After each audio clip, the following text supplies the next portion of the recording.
सही सही तू बताव हो, हमारा से कुछ ना छुपाव हो। काका तू कैलू कुआरे में, बारू का कौनो के प्यारे में। अरे ना सुना बोलबू झूठ, सही सही तू बताव हो, हमारा से कुछ ना छुपाव हो। काका तू कैलू कुआरे में, बारू का कोनो के प्यारे में। काहे भइले बा तोहरा बेचैनी, तो काहे ना भइल तपस्यावानो जी के कोरा में जवान भइनी। तपस्यावानो जी के कोरा में जवान भइनी।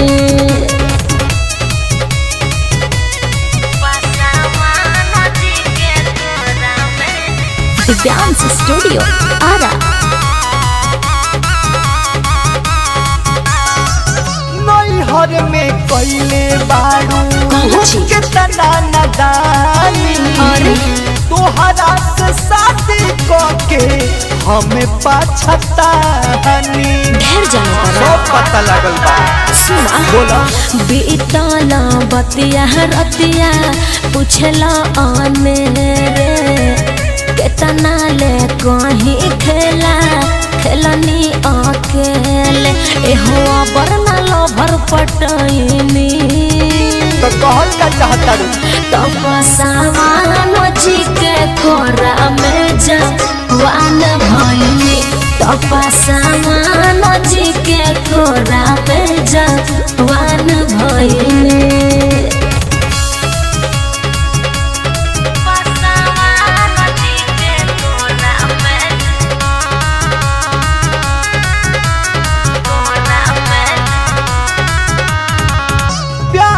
तो सभे करे।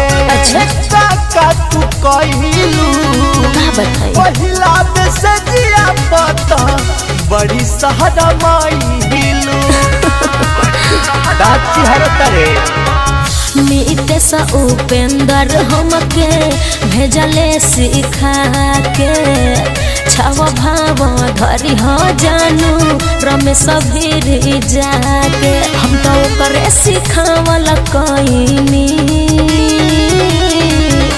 तपस्यावानो जी के कोरा में जवान भइनी। तपस्यावानो जी के कोरा में जवान भइनी। बुझनी।